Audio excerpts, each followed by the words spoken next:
David Hughes-Aho. I'm the National Manager at HardyGroup, and it's my pleasure to be in conversation with Tuwhakairiora Williams, affectionately known as Tu, and who's recently joined. Tu, welcome. You've had a long and fascinating career. Could you share some of your highlights from your career journey that have shaped your view on leadership so far? Kia ora, David, and thank you for the opportunity to have this chat. So I look forward to it. Yeah, my career highlights, I started out my career in the teaching profession, and I learned some great skills in that profession. Things like the importance of planning, how to communicate, engage an audience, how to write, and how to write for different audiences as well, and also the opportunity to learn how to speak and address audiences with confidence, and to keep them engaged. So I also learned how to, hone my analytical ability, the importance of timeliness, the importance of reporting and being accountable, how to work in and with a team, and the importance of role modeling. So all of these and other skills that I learned during my teaching profession are all very portable skills which have stood me in good stead as I've moved through my quite diverse career opportunities over the years, in broadcasting, in the public service, as a chief executive of a national Māori organisation, and into my own consultancy business and various governance roles that I've had the privilege to serve in. So the highlight of my career is basically twofold. I've had the privilege of being in roles that have allowed me to upskill and to in-skill. I've learned how to be a diplomat. I've learned how to be kaupapa focused, in particular being clear that I'm there to serve and make a difference in improving outcomes for the people, the groups, organisations whose interests that I'm there to serve. So the second most important thing for me was the privilege that I had of being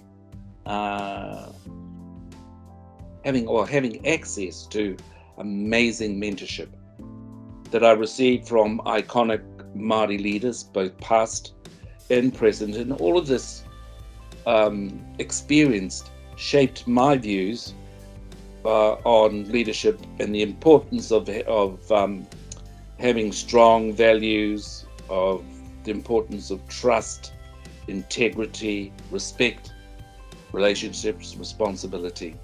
So yeah, those are all of the things for me that are been part of my career development over a long period of time, and having had that kind of experience, it's enabled me to help other people in leadership roles. Yes, thank you. Fascinating. And we're really delighted that you've chosen to join us at HardyGroup. Can you tell us about some of the pull factors that attracted you to be on board with us? Yeah, there are a number of factors that have drawn me to HardyGroup. First and foremost, it's the people. Yourself and Paul in particular, both of whom I admire. Your empathy for people, your commitment to kaupapa, and in particular the kaupapa of HardyGroup. And, I was really attracted by HardyGroup's strapline, finding and growing great leaders. That really, really resonated for me. So if we're going to make a contribution to positive difference and improved outcomes where people and communities are enabled and empowered to reach their potential and realize their aspirations, then leadership is a critical element in that mix. Thanks. It's great to hear. And you mentioned, that HardyGroup are about finding and growing great leaders, and you're right. That's exactly right. We talk about that a lot, and we are passionate about partnering with people and organisations to help find and grow great leaders for the long term. Curious, is there any particular piece of leadership advice that you've been given in the past that's stood the test of time that you often come back to? Yeah, there's been lots of excellent advice over the span of my career, but I guess the one, if I was to identify one particular piece of advice, and that advice is the importance of listening. A good leader, listens, and a good leader is then able to make decisions that are better informed and decisions that you can have the confidence you can act upon, and that you will get the outcomes that decision requires. So listening is really, really important. Yeah, thank you. And today in New Zealand, we really are in a time of transformational change. A number of significant reforms well underway. We have health reforms, disability system reform, and also vocational education. There are a number of drivers for these changes, sustainability, but at the heart is equity and addressing equity. So I'm keen to hear just a few of your views on what equity means to you in the New Zealand context, and what do you hope that these reforms might achieve? Yeah, I concur with the view that equity is about acknowledging that different people will need different approaches and different resources to get the same outcome as others.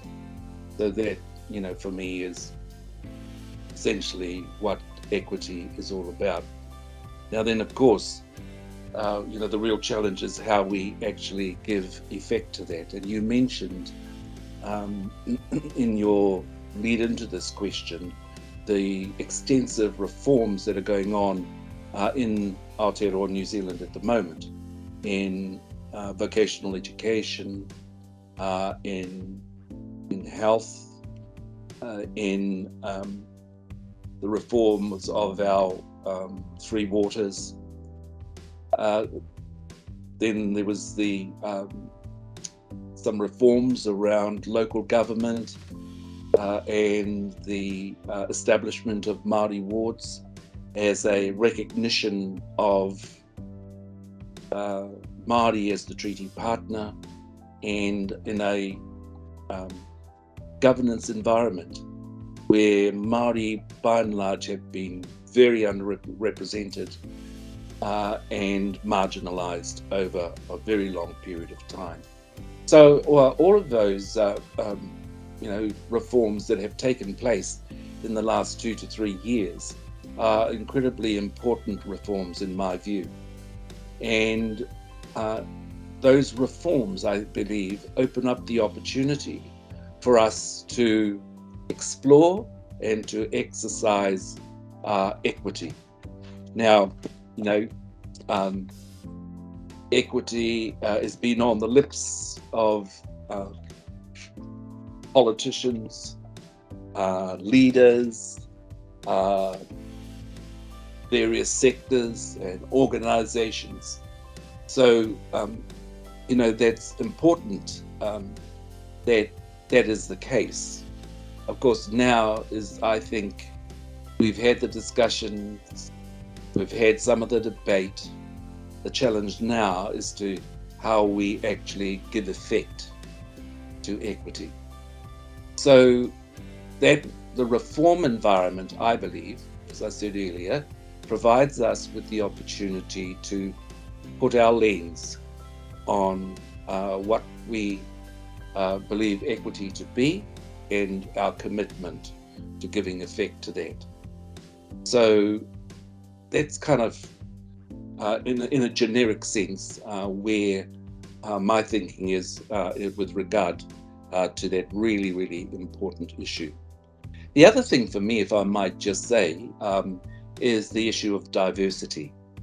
Aotearoa New Zealand has a demography that is vastly different from what it was 15, 20, 30 years ago.